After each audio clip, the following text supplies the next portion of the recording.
Welcome to What's the Effort? What the F?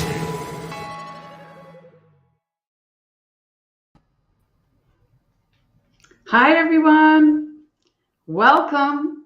I hope you have your popcorn ready and your drinks because today we're going to have an excellent podcast. We have Keston Glasgow with us, and that is a huge treat for anyone and everyone. Hi, Keston. Thank you so much for coming. What's up, Effie? Man, could I tell you how jealous I am of your intro? Like, amazing. I'm over here like, yo, this is so good. Oh, man. Thank you for having me, Effie. Oh, my pleasure. My absolute pleasure, as it will be for absolutely everyone here. And hi, folks. I do see some of the names being pulled up, and I appreciate it. So thank you for that. Yeah, the intros and the you know pre whatever you want to call them, they're totally out of the norm, but they're different, so that's okay. Anyhow, so hi, Laura. Okay, so it's very exciting to me. It's almost like I could just be saying hi, because I get so excited. Hi, Tom. But we have more important things to do here because we do have such a very special guest. So, on some of the episodes, I do ask for people to, or give them the opportunity to tell us, what they might want to hear. So, what questions do you have for Keston? If you've got questions, which I'm sure you do, drop them in the chat. Ooh, I love it. Yeah, we'll see what they come up with. F-E is up. Hi, Josh. I wanted to begin. I begin in different places with everybody. I haven't gotten any kind of vanilla thing going, continuity. I just go with the flow. And one of the things that I had asked Keston for is a little bit of the background of when he was young. So I have here, let's see if I can do this.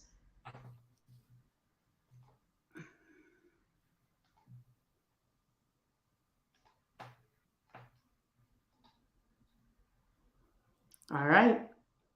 Who's that kid? Who the F is this? Such a Man. cutie. This is me as a baby, yo. This is like, look at me running around with like 4 little teeth, in my little sailor outfit, and obviously not wanting to take this picture right now. But I love the way you've got those keys in your hand, and it's so tactile, right? Like you can tell that you were, just playing with them, and now you're being a little interrupted. How old were you here? I don't even know if I was like past 2 years. I had to be younger than 2 years old, but I always wanted the keys, always wanted real estate. So I got the keys. See that right there? I see it. And tell us where you are. So at this point in time, I'm 2 years old in Trinidad and Tobago, which is where I was born, and spent the majority of my life as a kid. I left Trinidad when I was 16 years old to come to the US, where I migrated and landed in Brooklyn, New York. So that's how I started. In this picture here, how old were you? Oh, this is me at 15 years. And so this is like just when we're getting ready to migrate to the US. See, guys, this is my entire family. I got my big sister right next to me, my mom in the middle, my dad, and then my little sister. And I mean, where like if you would see my family even like on my Facebook page and stuff like that, right? Because I'm super family oriented, and this guys, look at this picture, look at me. Like if this is any, like if anyone ever felt down and like uninspired, look at this picture and be like, man, if he could do it, I could do it. Like just look at that. Totally. Josh asks an interesting question. Was coming to the US of a dream of yours, or were you just being tagged along because you're part of the family, you're going to do what we say? That's an amazing question. And the truth, the real answer to that was my parents gave me the option to stay in Trinidad, right? They were like, we're gonna migrate. You're almost finished with school in Trinidad. You have the option. You had one more year, and then you could come with me. And in Trinidad, they do what's called they have an exam, pretty much just like the Regents exam up here in the US. And I was so scared of doing this exam, and in the Caribbean, it's called CXC. Mm-hmm. And I was so scared of doing the CXC exam that I'm like, I'm out of here. Like, I don't get to take this. I'm out of here. And so I booked it, and I came with my parents and my entire family.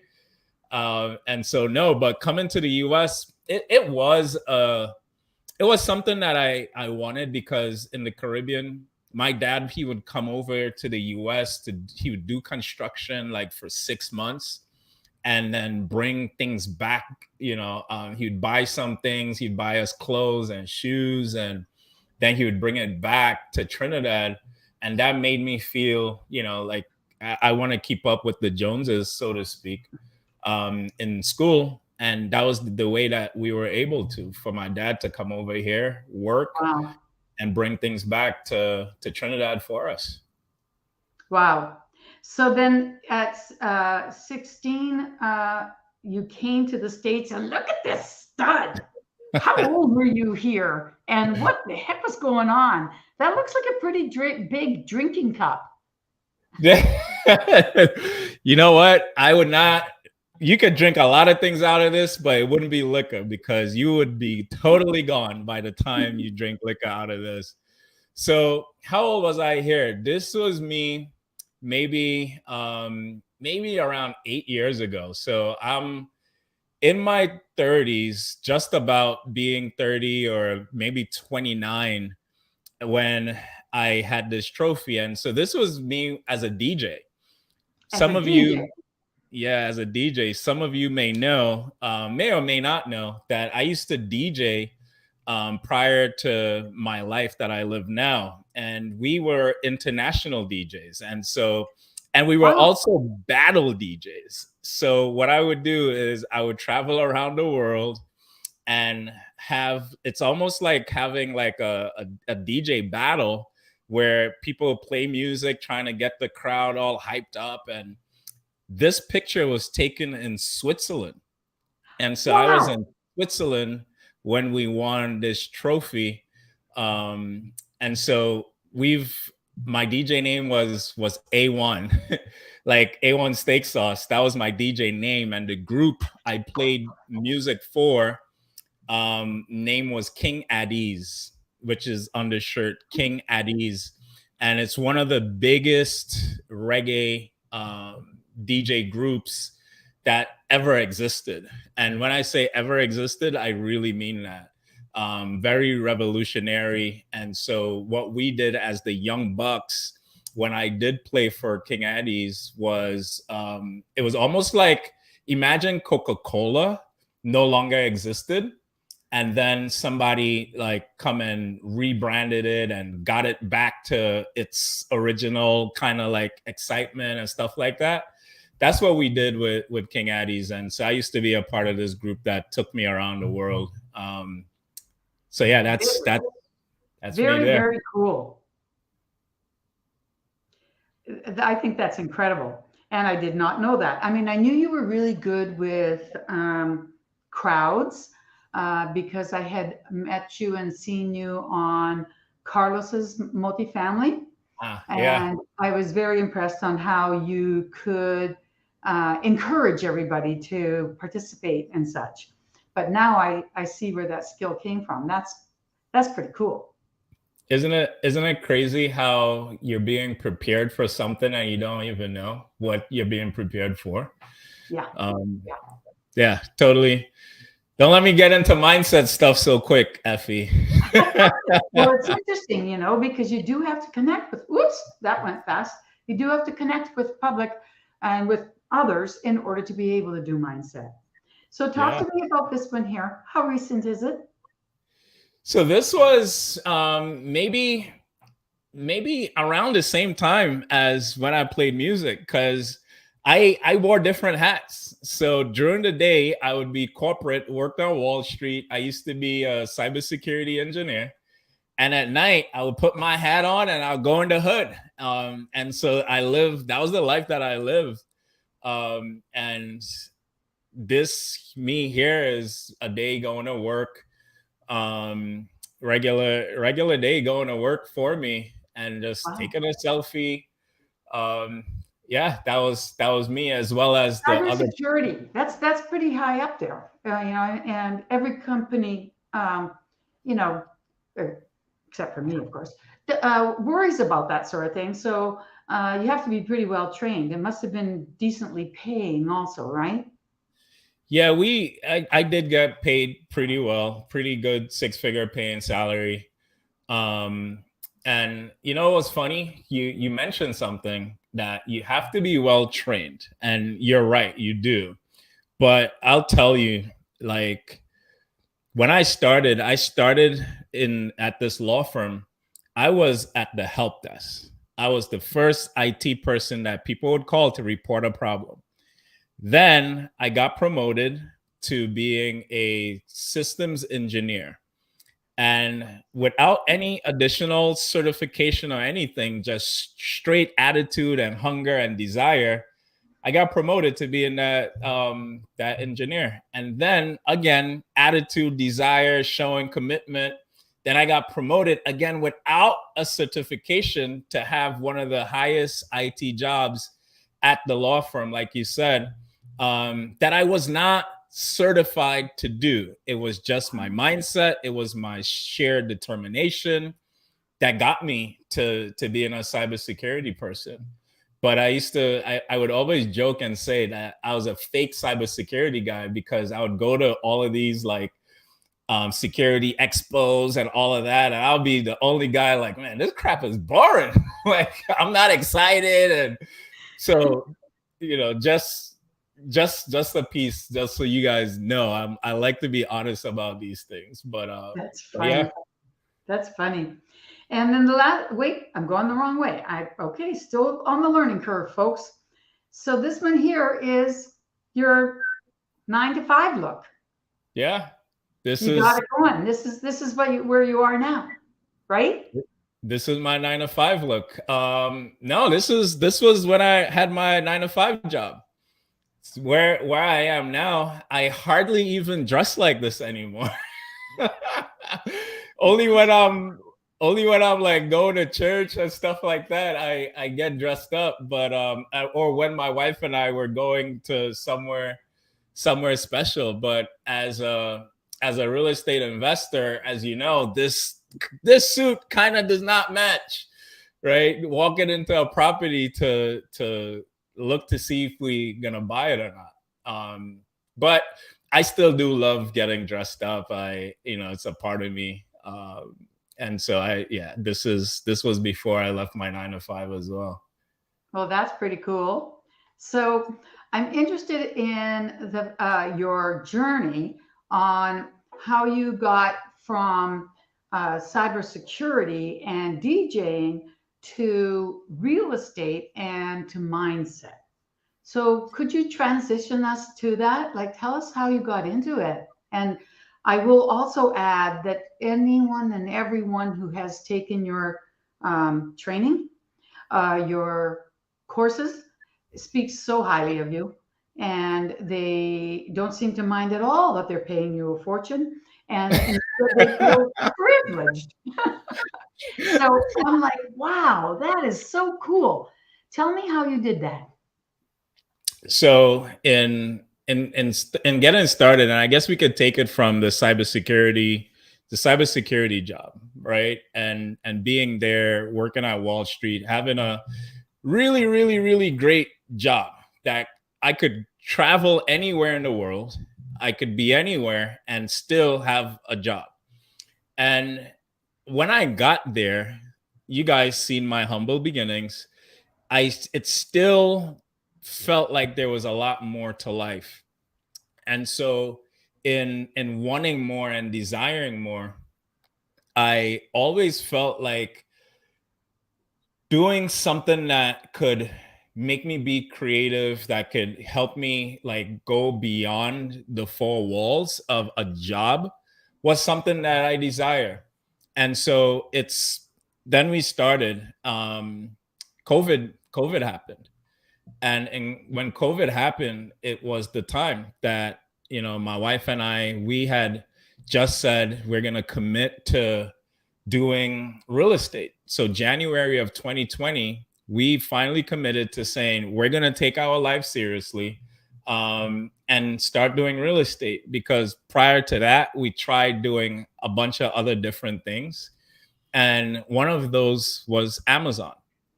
And so when I met my wife, I had an Amazon company, and we had just gotten to like 30K a month in doing Amazon. Wow. And yeah, it was doing pretty well. But when she came in, I had her do things, and she made the boxes. I used to sell these pest repellers and all that type of stuff. And she came in and made the boxes a lot better, the designs a lot better, because I was just taking action, right? Just doing what I know how to do. I wasn't focused on graphics and all that type of stuff. And then I started to push her into wanting, like, forcing her to do more in the business. I'm like, hey, this is how we're going to get financial freedom. I need you to create this. I need you to do that. I need you to learn about taxes. I need you to learn. And until it became so overwhelming for her that she wanted nothing to do with it. Right. Whoa. And I knew that I had a vision from God. I had this inner thing that told me that we were supposed to work together. We were going to do business together. And so I had realized, because I didn't want to have the same mistake happen again, which was end up in a divorce, which had happened to me previously. But it was because I was so driven by this desire for the American dream. And so what I did was I shut down the Amazon business. I'm like, babe, this is what I hear God saying to do. And so we totally shut it down. She didn't want me to shut it down at all, because it was making money, but we weren't on the same page. And my commitment was we had to be on the same page to be able to do stuff. And so this is now in 2018. And so by the end of 2019, where we did no business, we were just figuring out how to work together. We finally decided, and in between, we did different things. So we started a t-shirt company, trying to work together. We started doing Uber together. And so it was all like, let's see the things that we could do that we both enjoy together. And then we landed on real estate. So in 2020, we actually started to do real estate together, and paid 30K to get into this first mentorship. And Wow. then So Pace wasn't your first one. Pace was not my first mentor. No. Who did you pay Um, 30K to? Like, who was I your I used to I used to be with a company that was tied to Rich Dad Poor Dad, Oh, um, okay. so their educational company, and so in that we, but they went ghost in COVID, and Mm. so during COVID they kind of went silent. It felt like the world was closing in because we had just invested this money and they were no longer around, so to speak. Oh, Luckily for us, it's super scary, super scary. Luckily for us, one of the men, the guy that did the presentation, who made the commitment to us, we were able to start doing like some he started this like online RIA meeting that he would do because he felt like his reputation was on the line because he represented the company. And man, till this day, I'm still connected with that mentor, forever grateful because he really kind of kept us up. And his name is Pip Stellick. I sing praises to everything for this man. I still help him out with, like, he has his own company now where it's called Pip's Path, that we do coaching for and we help with sales and all that type of stuff, simply because of him being there for us and the support that he gave us. And so continuing on, now we have the business, now we have the marriage, and we have like all these things. And I was so committed to not making the same mistake. I hired a high performance coach because we were doing all of these different things and I didn't want to make the same mistake again. And so in hiring the high performance coach, she helped me to learn how to strategize my day, how to time block. But the most important thing was how to do all of those things, but still give full attention to my wife. And I felt like I grew wings, like everything just made sense going through that program. And halfway through the program, by July 1st was my absolute last day of my 9-to-5 job because I took a severance package that they were giving out. That caused me to have the confidence, like what I learned from high performance caused me to have the confidence to leave my 9-to-5 job. And wow. so from that, and there are multiple things happening here, right? There's the learning of real estate, there's the new marriage, there's the high performance self-help type of thing going on. So it's like multiple different things happening. And then there's still family and there's COVID, right? Let's not forget this is all through COVID.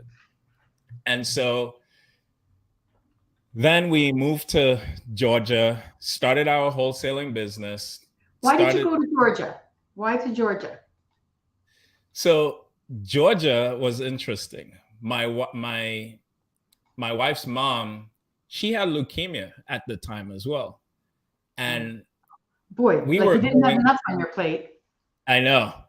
And so we were going back and forth being caretakers of my wife's mom, Georgia to New York, Georgia to New York. And it just felt like we were having arguments over things when we were in New York that we weren't having when we were in Georgia. And one day during my devotional meditational time, I felt like I heard God say, hey, I need you guys to go there, go take care of your wife's mom. And so when I told her, she was like, no way. Like, we're not leaving because my son lived less than 5 minutes away from me.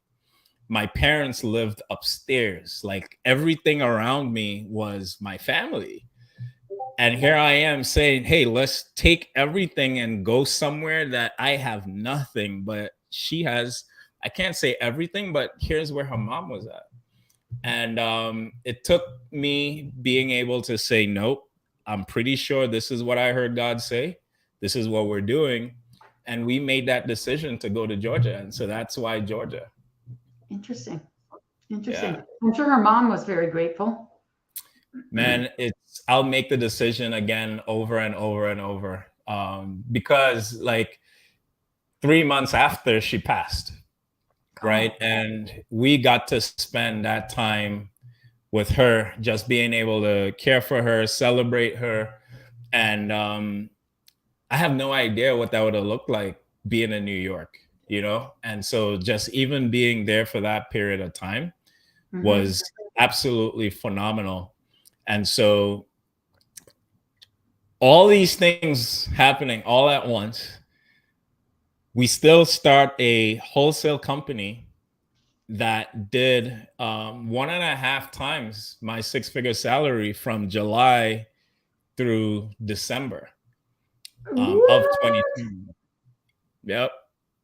How did you do that? Because, you know, wholesaling is not easy, and It's it takes money. It takes money, to hire VAs and CRMs and lists and time, and it takes time to build relationships. How did you do that so fast like that? I was just extra committed.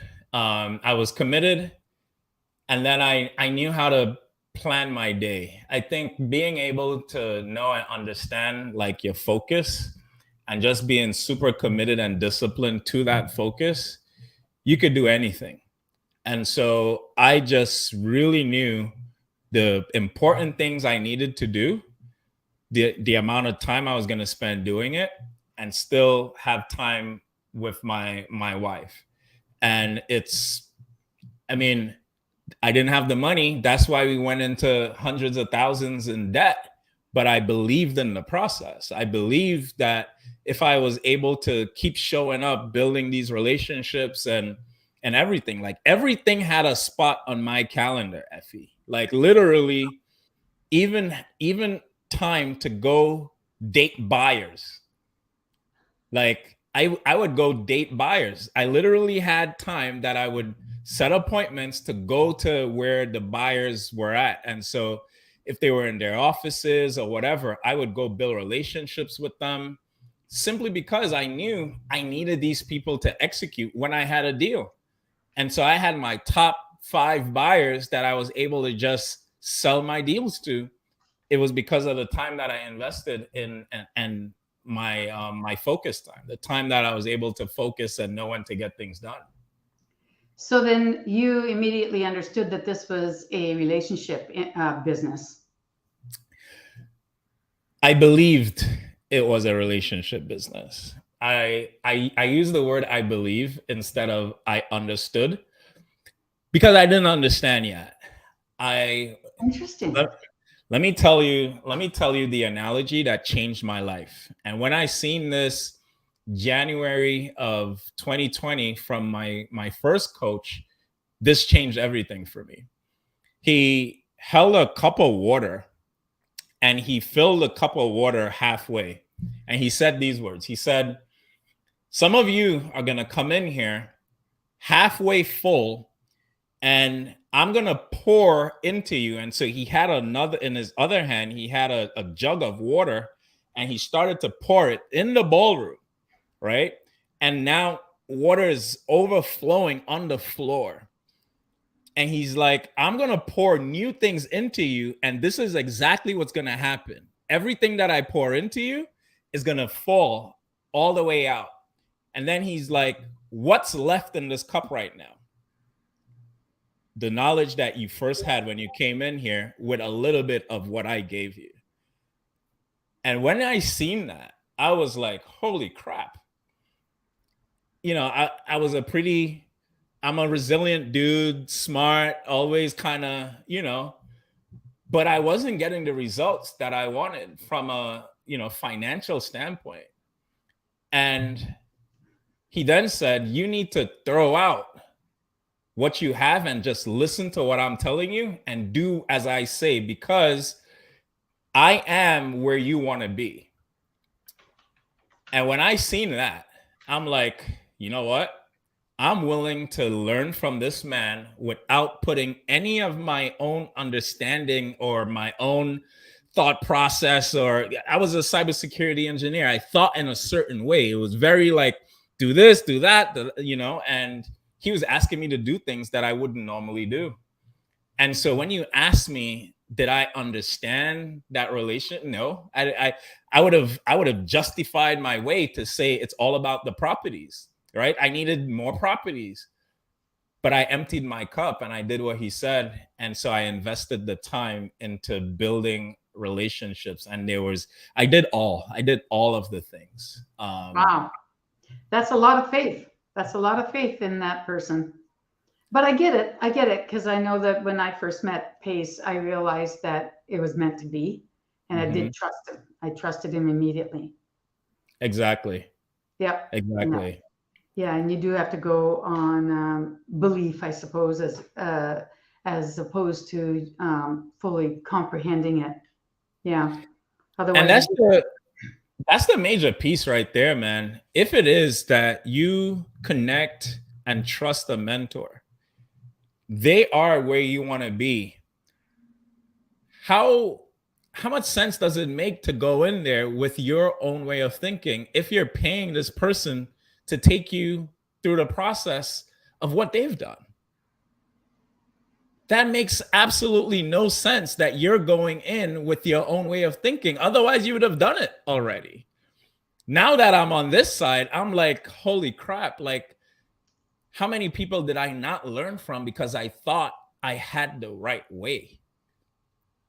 You know, and even right now, one of my mentors, my business coach, he told me to do something that wasn't what I had planned to do for this quarter going into this Q3. And I'm struggling. Because I want to do what I thought versus what he says. But here's the thing. He's Ryan Pineda's business coach. He's Tiffany High's business coach. He's Eric Bure's business coach. oh my I God. can keep going on and on and on. Should I not dump the things that I believe that I know and listen to this guy? I think so, right?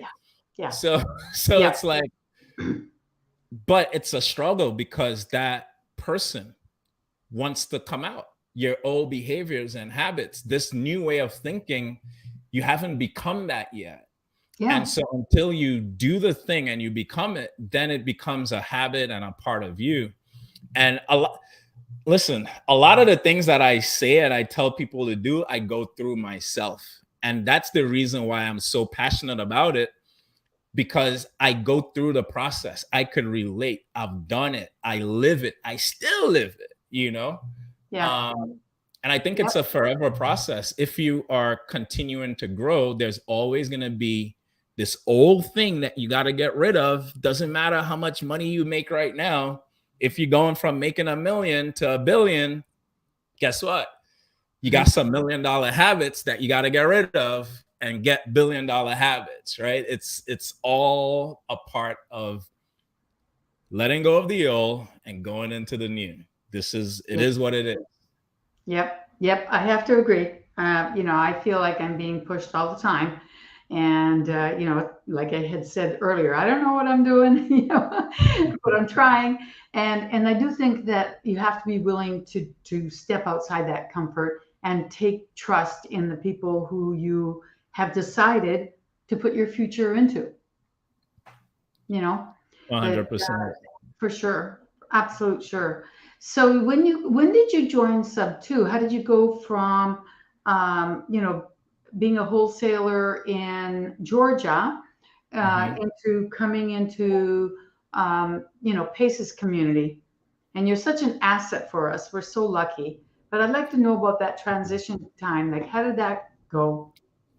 So that really came because in December, well, a little bit before, my first mentor taught me creative financing. I really wanted to learn creative financing, and I learned the theory of it. So could I underwrite a deal or structure a deal and all that stuff? Like, absolutely. Could I speak this to a seller? No. And so every time I would get on the phone and talk to these sellers, they would always deny or say no to my creative deals. And I'm like, why wouldn't you take this? And then I was on YouTube, looking up Brand Daniels. From Brand Daniels, I got connected with Pace. And I'm like, this dude sounds like he knows how to speak this creative stuff to sellers.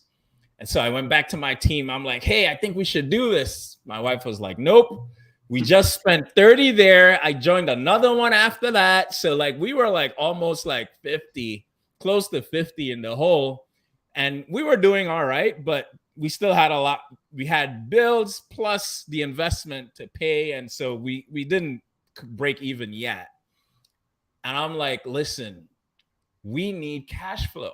Like us doing all of this work is great, but we still got to hunt for the next deal. I really think this guy could get us to where we need to be. They denied me for like about a hot 2 months or so until like one day I'm just like, we have to do it. We have to do it. Because I had seen enough. I had just seen enough of his sales calls where I'm like, this guy knows something that I don't. I need to learn from him. And so December of 2020 was when I joined Sub 2, and to learn how to close. And I'll tell you, Pace was in my house, in the bathroom with me. He was everywhere. Like I binge listened to all of his sales calls, like over and over and over. I became Pace. Literally, I became Pace. And in 2021, we went from 1 to 21 doors, just simply because I knew how to speak now. I knew how to close. And not only so, when I pair my engineering mindset and how to get to a goal fast. So now it's like the high performance stuff that I learned, in addition to now knowing the sales, it was just like a turbo rocket that made me just kind of start being way more successful in getting to the goals that we wanted to hit. And you were still wholesaling at this time? So it made me change my concept of wholesaling. We still wholesale deals. Yes, we did still wholesale deals, but wholesaling is really an exit strategy, right? There's two sides to it. Your marketing strategy as to how you get leads and how you get deals, and then what you do with it. Right. Wholesaling is what you do with it. It's not the strategy itself, because there's the acquisition and disposition as I wholesale that deal. And so once I learned that, okay, the marketing side of the company needs to get a certain amount of deals, but we're going to change the criteria of those deals.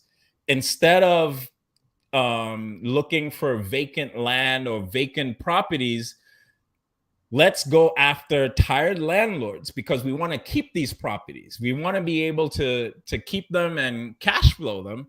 So my criteria on that side changed.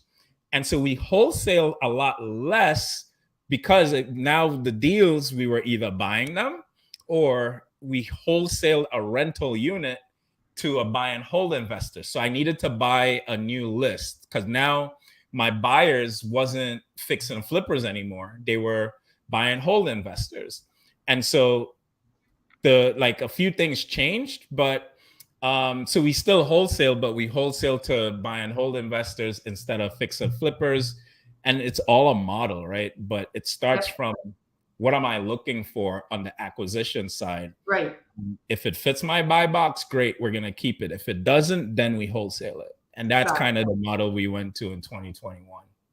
Cool.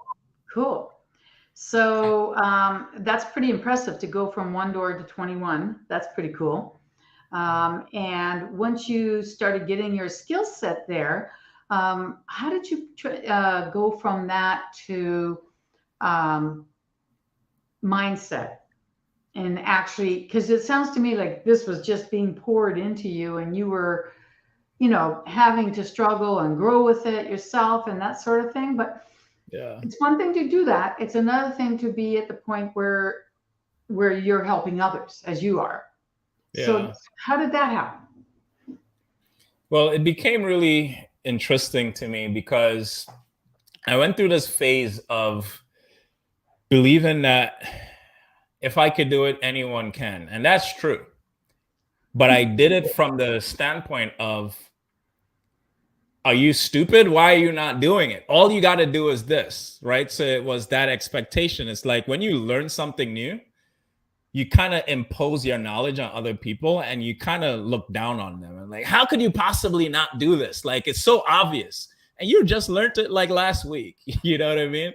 And so I went from, because I would see people in sub two saying they're struggling with all these different things and they're not getting deals, they're struggling with motivation and all, like, just so many different things that at this point seemed like it came natural to me. Now, it wasn't until I had to take a step back and say, is this natural or did I actually learn this? Because I couldn't get past a certain place before high performance, before I hired my high performance coach. I couldn't get past certain things without different elements and different guides in my life. Like, you know, in going through a divorce before, like I read books and that helped me out. And so it was all of these mindset things that I learned that became who I was. And I had to really pause and say, dude, you learned all these different things. How about you teach it to other people? And so I used to do sales calls because I was part of the beginning phases of the Daily Dial, where we were on the Daily Dial when it was on Skype, and it moved to Zoom, and so I would teach sales because at that point in time I was embodying pace, and so I knew the sales language really well, and then I would start breaking down Pace's seller calls because I'm like, how are y'all not seeing what he's doing? Like, it's so obvious. But again, I spent thousands of hours listening to him, right? So then I would say, okay, let me break down his sales calls. And so I would teach people everything Pace did to close so that they could close. Because what I would see is they would look at it as entertainment versus as a lesson. And so it'd be like, oh my God, you're so good. And I'm like, he is great. But what did he do? You know, like, that's what we need to take away from this. And it wasn't until I realized like people were still struggling so much with mindset. I changed it. Well, it first started where I would start my sales calls Tuesdays, where I would teach people how to paint the picture back to sellers. They were still struggling with mindset. And so I would start with like 10 minutes of mindset. Then I would get into sales. Then it went to 30 minutes of mindset. Then we get into sales. And then one day I'm like, no more sales, all mindset, like, because this is what you guys need. Like, there are 4 other days where people are doing sales. Go there if you want to learn sales. I want to help people with their mindset. And I started to teach what I was learning from my life experiences, but also what I learned from my high performance coach. And one day, somebody messaged me, Conti. He messaged me and said, hey man, I know you're not you don't consider yourself to be an expert at this, but I believe you could change my life. And I want to pay you to be my coach. And I seen the message come in and I took a snapshot of it. I sent it to my wife. I sent it to my family group chat. And I'm like, what do I do? Because it was all good, like teaching from, I'm not getting paid. I'm just volunteering, like, but he challenged me. And he was my first client. And so I started coaching him officially. Was it 2021? 2022, January of 2022 was officially like when we started. And in my first 6 months of coaching him, he tripled his business. Oh, like, that's so nice. Tripled. Oh, that's so awesome. It was phenomenal. I'm like, whoa, this is crazy. But what was more impactful to me than that was one of his goals was to have a better family life. There were some things that he wanted to have happen, and he was able to hit those goals and get the things that he desired from his wife, from his kids, and that really hit home for me. I'm like, wow, like this is crazy. Like I'm literally just changed this person's life. And so that motivated me to go and get certified by Brandon Burchard. I'm like, I want to get certified by the same person who taught my coach. And so I went and I got certified by Brandon Burchard. I mean, phenomenal guy. And so once I got certified by Brandon, then I opened up shop. I opened up shop and I started doing group coaching and started doing some one-on-ones and that type of stuff. And I just kept seeing people's lives changed. And at that point, the feeling that I had in making money doing real estate, which was great, and what I was experiencing, seeing someone's journey and how they've been able to change, I couldn't compare the two. Like the fulfillment was just way more than any check that I've gotten. And Effie, I've gotten close to $500,000 checks Nice. in doing real estate. And so it's like that wears off, but being able to see someone's life change, that goes on. Yeah. And I'm like, you know what? If I applied the same attitude, the same consistency that I had for becoming a real estate investor to becoming a coach, something that I'm purposeful in and passionate about, it's going to work the same way. And so I've followed and still following the same process because I'm still on the ground floor of what I'm doing. To be becoming a coach and a better coach and kind of just continuing on. So that's kind of what has gotten me to this point right now. And in between that was multifamily and all that type of stuff, right? But that's definitely gotten me to this point now. Wow. What a journey. That's incredible. Very incredible. And so time-wise, you're doing your coaching more than anything else. Is that right? Yes. So what about where's real estate at this time? I mean, you have or had 21 doors. Are you continuing that or just kind of letting it sit? So right now we have 52 doors. 52 doors. Oh, yeah, good. Right. Change that number. Right now we got, with the minute. Wow. That includes like some multifamily and some Airbnbs and things like that. So real estate is still there. Still love real estate. It's definitely something that will never go away. Mm-hmm. But my understanding of money is different. My purpose is also more important than making money. And if I could do something that I'm able to do both in, it sounds like a perfect win, right? And so if I could do something that I'm able to change person's lives, help them to become successful, help them to have better harmony in their relationships and business, because that's the main thing for me, even now, where how are you with your family life and your business life? Because most of us, we go through the same process that I went through, and I was committed enough to focus on making sure that my wife and I were on the same page before even getting deep into real estate. And from what I see, a lot of people reach out to me and ask me, hey, how did you get your wife to be on board? Because I feel unsupported by my partner and all these types of things.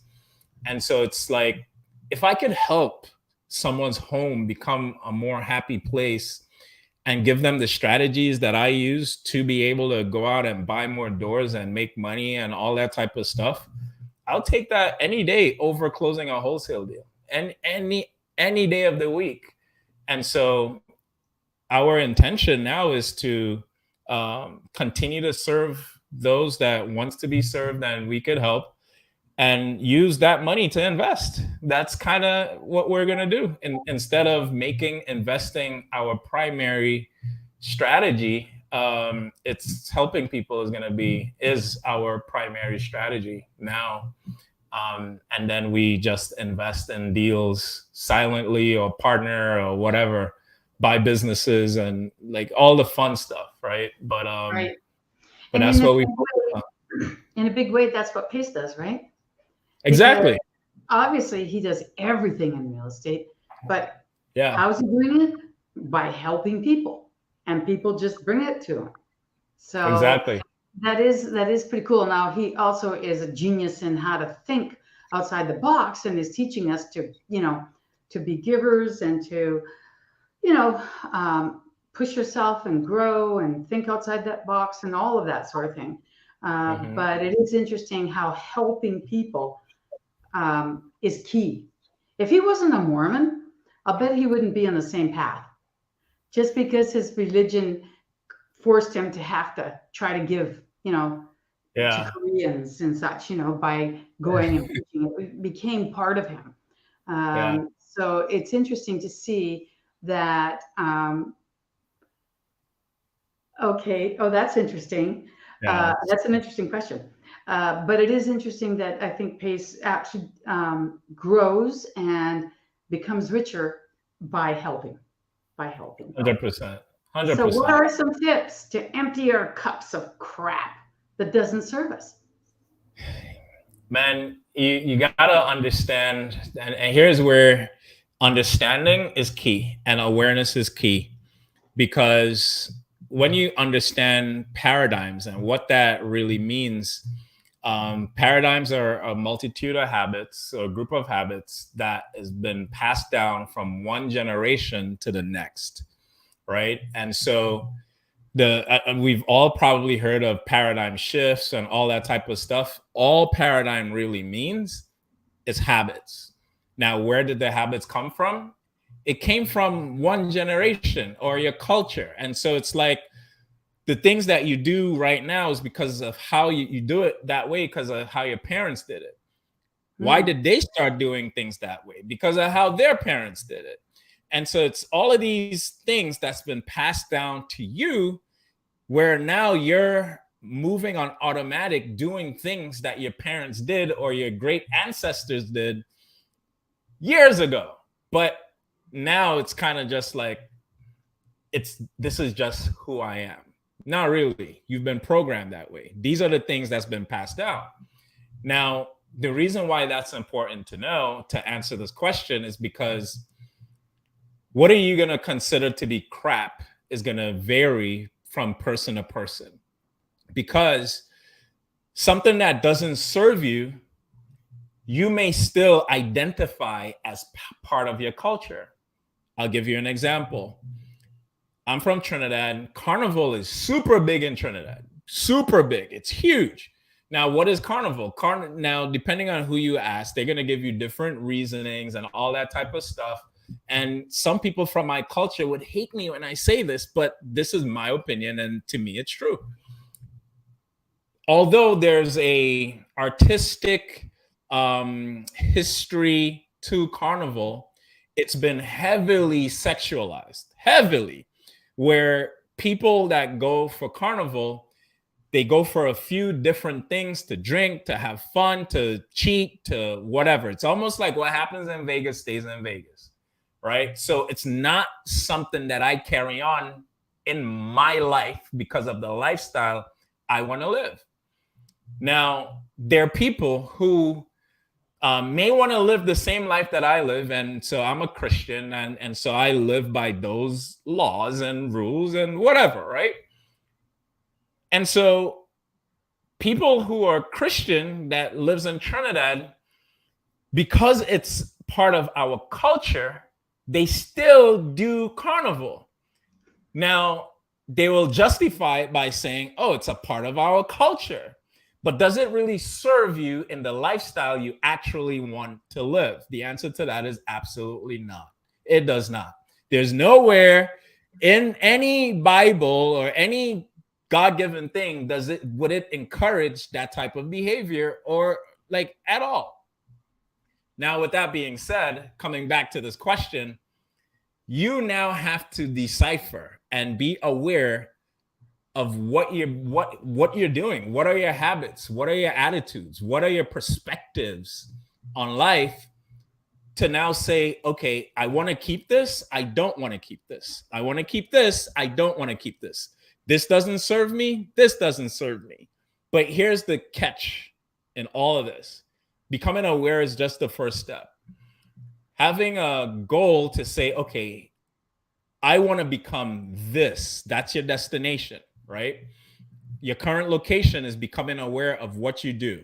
And for those of you who know, I love using the GPS as an analogy, right? And so in your GPS, you need to have your current location and also your address, your destination. So it's, what am I currently doing? I need to become aware of where I am. What am I currently doing? And then I need to become aware of who I want to be. And when you understand who you want to be, there's a thing called a cybernetic system where as you go to try to be this thing, you're going to get pulled back because it's very hard to break habits. Mm-hmm. So although consciously, you know that you want to make a change in your life and you're like, I don't want to do this anymore. And maybe you've had conversations with somebody that's an alcoholic or anything, or even people that's sleeping around, and they're like, you know that's wrong. And they'll say, I know, but why are you doing it? I don't know, but you know it's wrong. And I know, but why you keep doing it? I don't know, right? It's just like that cycle. And it's because of that cybernetic system that just keeps pulling them back to the life that they used to live. And so what needs to happen in between there is a high level of accountability, and also just understanding steps. It's almost like AA for changing habits, right?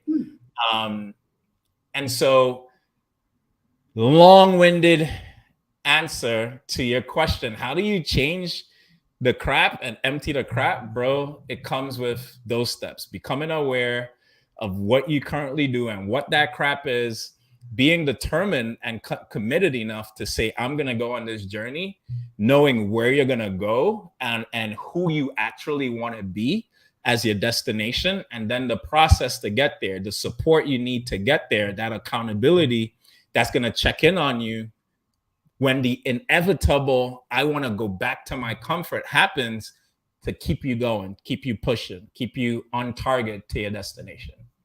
Wow. Wow.